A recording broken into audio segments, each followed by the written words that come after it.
Welcome everyone to Coaching the Session. My name is Michael Rearden, and I'll be your mindset coach today. And today we're going to be talking about our unconscious motivators. As always, be sure to like, comment, subscribe, and to share this video and our podcast audio. Now, getting into unconscious motivators, we have to understand that we do things for some reason. Now, we might not know why we do things. For example, when we wake up in the morning, we pick up our smartphone. That's a poor choice, number one, but why do we do it? Do we have a sense of, well, I need to talk to my audience, my community, so I can feel like I'm wanted? Maybe you're waiting to hear from a job, so you're hopeful. There is going to be reasons why you're trying to get on your smartphone as soon as you wake up. We are disconnected for a moment so we can be reconnected in the morning, and the first thing we need to do is find our smartphone so we can be reconnected. Because as people, we want to be together. We understand what it means to be a part of the human race, the society, the culture, the community that we are in. And we might say, okay, well, I'm going to check my Facebook to see if I got any likes. Or I'm going to check my Instagram, see if I have any new followers. Yeah, I understand what it does to the brain. People follow me, people accept me. Or no one followed me. Well, how can I get more followers? And I'm worried about that now first thing in the morning. Well, there's going to be reasons why we do those things. Maybe you're not a good parent, a good spouse, a partner. Why? There's going to be reasons for that too. It goes down into our conscious motivators, and many of us don't even pay attention. We just do things and we say, that's just me. That's just how I am. No, that's how you were structured. Your environment formed you that way, but that's not who you have to be. That's who you choose to be. So how can we choose to be more profound? How can we choose to be people that we would like to be rather than people that we are? And we have to understand our unconscious motivators for that to be possible. So I wrote a blog, of course, and we're going to be getting into that blog right now. All right, everyone. So if you're new to the channel, head over to revenconcepts.com. Of course, in the show links, you would see Reven Concepts and also the full blog. So you can always just go straight to the full blog. But we want to go to revenconcepts.com, and then we're going to go to the resources tab. And then on the resources tab, we're going to find a little button that says blogs. And then we click that and we will come across our latest blog. Now, of course, I already have it all set for us because I'm that type of person. I want to make sure I give you the best. We are going to be talking about a TUS series. Now, the TUS series is a tune-up series. We are on number 34 today, but there's going to be 33 other lessons, and these are going to be for clients that I have that have finally graduated from mindset coaching, and this is kind of a wake-up call for them or a reminder for them to be more aware and present and then understanding their mind even more. Now, of course, anyone who hasn't received mindset coaching yet can still utilize this blog, but it's a little bit different because many of the conversations I'm going to have and the topics that we're going to be talking about are going to be advanced conversations, meaning you have to have prior knowledge in order for you to make yourself aware of what really is an unconscious motivator and what are your unconscious motivators. So getting into it, I do break it down the best I can, and we do have 5 steps that we're going to be talking about unconscious motivators.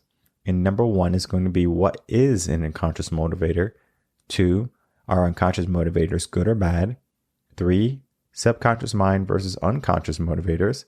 And then 4 and 5 are going to be dealing with how do we get rid of it and then learning how to master those unconscious types of motivators. When we look at unconscious motivators, they're going to refer to a hidden desire that we have for ourselves. For example, if you're in a relationship and you self-sabotage your relationships, why do you do that? There's a hidden motive behind it. We dive into that. And then, of course, we're going to get into the good and bad a little bit later. But this blog definitely going to go in depth about these different areas. And I'm going to break all those areas down for you right now on the podcast. So getting into what unconscious motivators are, we have to know that they're going to be a hidden desire that we have for ourselves. And we might not even know that we're doing it. which is the craziest thing because we just do things. For example, it becomes a habit and we just do it. Or we have a feeling or a belief that we don't really think about, and it just causes us to make that action. One of the things that I notice with unconscious motivators with my clients is that sometimes people won't do things. They procrastinate. Why do they procrastinate? Unconscious motivators. I find sometimes when people give me a goal that they want to work on, that might not be their goal. It might be their spouse's goal, their parents' goal, someone else's, but it's not their goal. And then when I ask them, well, why are we procrastinating? If you really want to do this, then you would have done it. But they say, I don't know why I'm not doing it. And then I ask them, I say, on a scale of 1 to 10, how bad do you want this? And they're like, 4. And I'm like, well, if it's a 4, we should be focused on something else. What would you like to do? What would be a 10 in your life today? And they say, okay, well, I would like to start my own boutique, right? Whatever that means. And then I said, well, why are we not doing that? Why are we not focused on that? Why are we focused on all this other stuff that you told me about? And they're like, I don't know. Those are unconscious motivators. I don't know. I feel stuck, but I don't know why. I feel depressed. I don't know why. There's something on the inside that's telling us or making us think in a certain manner. And unconscious motivators are going to be tied to many types of selves. And we had some guests on already that are going to be talking about this a little bit, but you won't know unless you understand what unconscious motivators are. And that's going to be talking about the idea of a shadow self. And that shadow self is going to be your person or yourself that's going to be doing some negative things or getting in your way. For example, my shadow self is going to be, I'm stubborn, I have an inflated ego, all of that. Now, of course, just because I know my shadow self, it doesn't mean that I don't have control of my shadow self. In order for me to get control of my shadow self, I had to do a mindset journey. It took years. Again, getting into the right mindset is going to be dealing with a lot of these unconscious motivators. So understanding what makes you tick, what makes you go, then you can say, okay, this is good, this is bad, I need to change this, I need to keep this. What we have to start to think about when we're on that mindset journey is understanding our shadow selves are going to be assets, but then they're also going to be things that we have to put some type of limitation on. So are unconscious motivators good and bad, right? Yes and no, because unconscious motivators can be a good thing, but most likely they're going to be a bad thing initially. Now, if you know your unconscious motivators, then you're going to be in a better place because then you can say, oh, I'm doing it again. And when you catch yourself, you say, oh, I'm doing it again. Then that's when those unconscious motivators become conscious. And then we can start to deal with them. For example, when you're on your smartphone during the daytime, this was a problem for me when I had started the business and I'm on social media and I'm like, I have to respond to these people, I have to do all this. But I have other things that need my attention that I don't necessarily need to go on social media to attend to these people.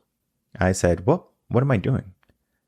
I understand I want to build a community and do this, but this is not helping me with what I'm trying to accomplish in the end. Yeah, I'm doing something that's meaningful to the business and impactful, but it wasn't what I needed to do. Now, that could be a job for an assistant, a secretary, but what I decided was, okay, this phone is going to be my enemy. I have to make sure I'm just not going on YouTube, or I'm just not going on social media, or I'm just doing something that's taking away my high energy activities. So my unconscious motivators was always going to my phone, that habit. Why am I doing this? And then unconscious motivators, why am I talking to people who are just taking my time away? I have many people that I will talk to, and then sometimes the conversation just goes to the sake of conversation, right? If it's no meaning behind the conversation, then let's take a pause and let's figure out what we're going to be doing after that. But sometimes people just feel alone. They want to feel accepted. They want something in their life.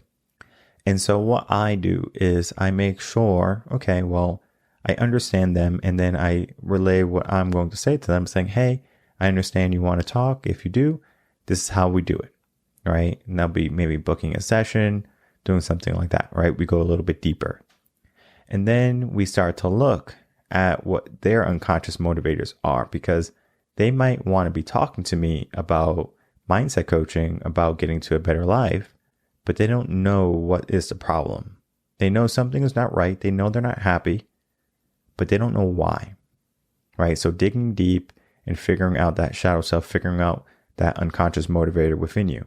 Now, there is good news in the blog. I think I put a link for how you can take a test to find out your unconscious motivators.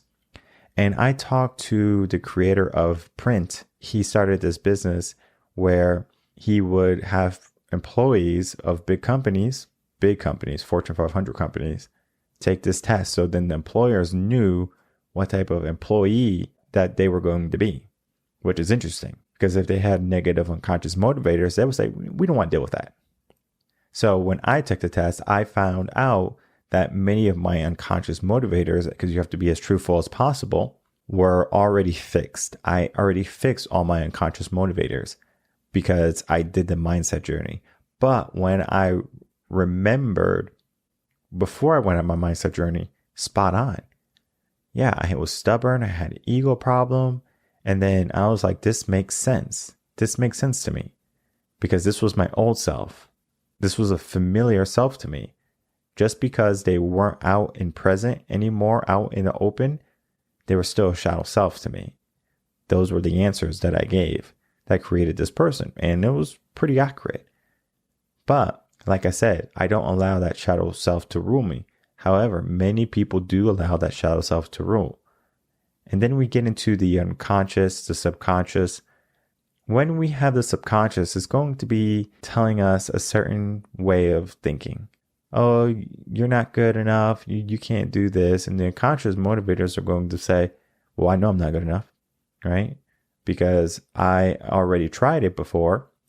And then we get into like the idea of the subconscious mind and the unconscious mind. And this is where it gets interesting, because when we look at the difference, they're going to be thinking the same way per se, but the results are going to be different, because if I'm thinking in a subconscious level, I'm not getting to my unconscious level. So it is a little bit deeper when we do it unconsciously versus subconsciously. Subconsciously, meaning I am in last place and I know I can't win. I just give up the race. Subconsciously, I know I can't win. I'm last place. I'm just not going to get first place. Unconsciously, I might have self-sabotaged myself before the race even began. And I would have said, well, you know, this person's number one. They're the fastest person in the world. There's no way I can beat him. And then you don't. So then those unconscious motivators are actually weighing you down, and then you're not even pushing yourself to be more. So we have to get into state of mind of, okay, well, we understand these unconscious motivators, but they're not necessarily helping us in some facets, some manners of our life. We have to be aware of what they are. Number one, we can take a test. We can get a coach. They can help you with those type of motivators. But what you're going to be looking for is the areas of life that you're trying to make improvements in. And then we're going to figure out, okay, well, what has been the obstacles that have been stopping you? And many times you might say, well, it's the obstacle, or I said this, or I gave this excuse. We have these unconscious motivators that have to be dug up. And taking a test is the easiest way. Getting a coach is going to be the second best way. Now, just because you take a test doesn't necessarily mean it's going to be 100% accurate. Now, if you take a test and you say, well, you know, I kind of think this is right, okay, then there's a good possibility that it is going to be right. If you feel like this is completely wrong, this test was not even accurate, then you're probably right too. But you have to be truthful with yourself. And then we have to figure out, okay, well, now I took this test. What are my unconscious motivators, right? And they tell you. Or if you get a coach and your coach is working with you for some time, and then they say, okay, well, now I understand your unconscious motivators, right? And typically takes a month for if you were working with a coach. They're going to see your habits, and then they're going to be asking you questions, and then they're going to be looking at your responses. Once they get a good understanding of, okay, this is this type of person, then they can come up with a good solid plan. That's why I always tell people, when you invest in coaching, you're looking at least a 3-month minimum. Because if you get 3 months, the first month is going to be, all right, figuring out you. The second month is going to be conquering you. And then the third month is going to be making sure you're built for success. And then, of course, if you want more coaching, it's just going to reinforce all the work we have done and or diving into new areas. Because that 3 months is going to be dealing with one goal, one task. But when you do it, you're going to find out, whoa, I did it in 3 months. And then eventually you're getting into the stronger mindset. You do it in 2 months, and instead of doing it in 3 months, you can do it in 1 month, right? But it takes time. It's not something that you say, okay, everything is perfect. It takes time. So when you want to get rid of those unconscious motivators, it's going to take time. And it took me years to get rid of my unconscious motivators. And here's the kicker. I didn't even know that I had them. I never even knew about them. So I have these unconscious motivators that I don't know anything about. But guess what? They're not helping me. They're not making my life any better. So I need to figure out how to get rid of them. Because I saw when I was in high school, my life was not exactly how I wanted it to be. I knew I could make it better, but how would I do that? And so I started to get rid of my unconscious motivators. And the crazy thing is, I didn't know about them. So we make changes in our life, and sometimes we don't even know why we're making the change. We just know what we want, how we want to be, how we want to act, and then we make the change. Now, the process for change, that's going to be a whole journey in itself. That can take years, because I can give you the resources in 3 months, but will your brain make the adjustments and change the neural pathways to your brain that thinks about certain things or tasks or routines? It could take time. They say it takes 30 days to build a habit, but that's going to be variable to the person. Just because you built a habit doesn't mean you're going to be consistent past 30 days. For example, if every day you went to the gym 30 days, you would think that now you created a habit to go to the gym. It's a constant battle to get up to go to the gym sometimes, for people especially who don't want to, or they don't see the worth in going to the gym. So figuring that out, right? How do we get rid of that way of thinking? And that way of thinking is going to be saying, hey, I want to go work out.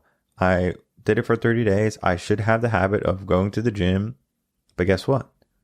It's still not there. Unconscious motivators. Something is telling you something different versus your subconscious mind saying, oh, I did it for 30 days. It wasn't so bad. Figuring out what is the mechanism that winds you, makes you think, right? And then we get to the last step, how to master our unconscious motivators. And for this, you might not need to master them. You might need to overcome them, right? You are the master of your unconscious motivators versus you are the slave to your unconscious motivators. Because we can say, I'm stubborn. And then you have to ask yourself, is this a good thing or a bad thing?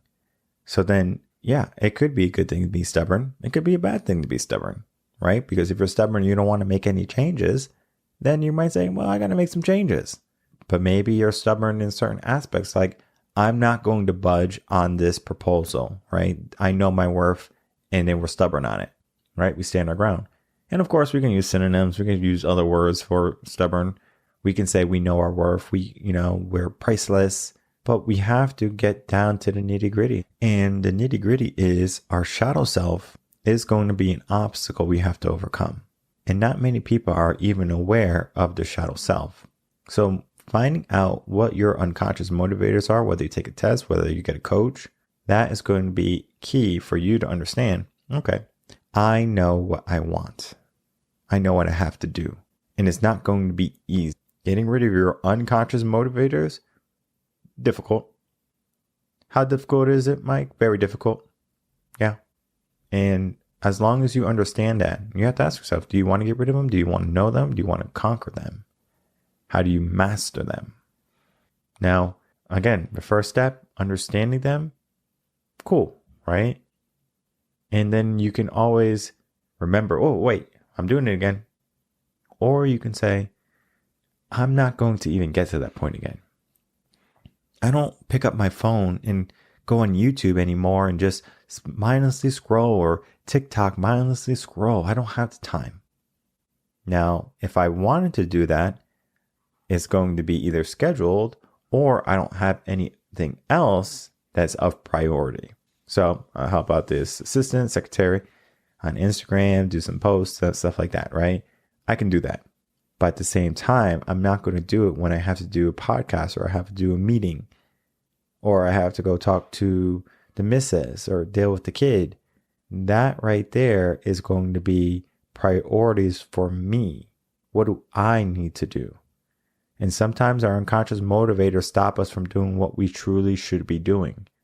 So if you find yourself doing what you're not supposed to be doing more so than doing what you're supposed to be doing, guess what? You probably need a coach. And you could take a test, but guess what? That's not going to help. It's going to tell you what your unconscious motivators are. So if you get a coach, you can say, these are my unconscious motivators. Okay, cool. But that's not going to mean anything to the coach on the first month, first session. It's not. Okay, well, let's figure out where you are. Because understanding where you are first initially helps us understand where we want to be. If you take a map, you just put your finger somewhere, you're probably not there, right? But if you want to get to a destination, we have to first know where we are. Because if you just point your finger on a map and say, okay, I'm here, I want to get here. And you walk east, north, south, wherever you're going in that direction, thinking you're going to get to that location. Come to find out you're not. So one of the first things we do in coaching sessions is finding out where you are. Because once we understand where you are mentally, physically, wherever, then we can say, okay, now I know how to get you to where you want to be. And it's a process. And that process is a journey. And that process, that journey is going to be one of the things that many people are always delighted that they went on. There's no regret. There's no uncertainty. There's only like, I am doing this for my betterment. And I know if I can overcome my unconscious motivators, my lesser self, my subconscious mind, my conscious mind, if I can do that, guess what? I'm going to be in a better place. But I know how much work I have to do. And when you have a guide, when you have someone helping you do that work, it's easier. The journey is easier. So I always recommend people to find a coach, to find someone who can help them along the way. All right, everyone. So the idea for the tune-up series this week is going to be talking about mastering your unconscious motivators. How can we master our unconscious motivators? So we talk about what they are. Are they good or bad? Then we relate them to the subconscious mind and how to get rid of those unconscious motivators, and then learning how to master them. So this blog is a must read for anyone who's finding themselves that they're doing things that they're not necessarily sure why they're doing them. You probably have unconscious motivators that are not being impactful in your life in a meaningful and powerful way. So this is something that you're going to want to read and understand fuller so you can start to make the changes that you want. And then if you're looking for getting a coach to help you with these unconscious motivators or get to a better life, head over to revenconcepts.com. You can always get a consultation. You can figure out, okay, well, what are the next steps needed for you to propel your life to something more meaningful in your own regards? That's going to be powerful for you also. Just figuring out where you are is the first step. And you just have to figure out, how am I going to get there? How am I going to become found? You can go on that self-realization journey by yourself, or you can find a coach and then they can help you along the way. It is easier if you have a coach. I will say that. I did it without a coach and it took me way longer than if I had a coach. I mean, was it a regret? I mean, I already went through it, right? I'm like, I don't have time for regret. But I wasted 2-3 years of my life when I could have had a coach just saying, hey, this is what it is. So I would be in a totally different place right now. But I'm not saying that my journey wasn't profound, that it wasn't enjoyable. Because now I get to help people who are trying to get to that place in life quicker than what I did. So my experience, my wisdom, my knowledge, I want to endow it to them so they can say, all right, I'm going to get to this place quicker than if I just did it by myself. So you decide, do you want to walk the journey alone or do you want to walk together? Whatever you decide, I'm here for your support, to support you along that way and cheer you on, right? To cheer you on so you can figure out how to get full control of your mind. Because once you have full control of your mind, anything is possible. My name is Michael Rearden. I'm a mindset coach here in Austin, Texas. If you have any questions, email me coaching a session. And as always, make sure to like, comment, subscribe, share, follow, do all those things that videos and audio things like. And I will see everyone on the next episode of Coaching a Session. Until then, everyone, take care.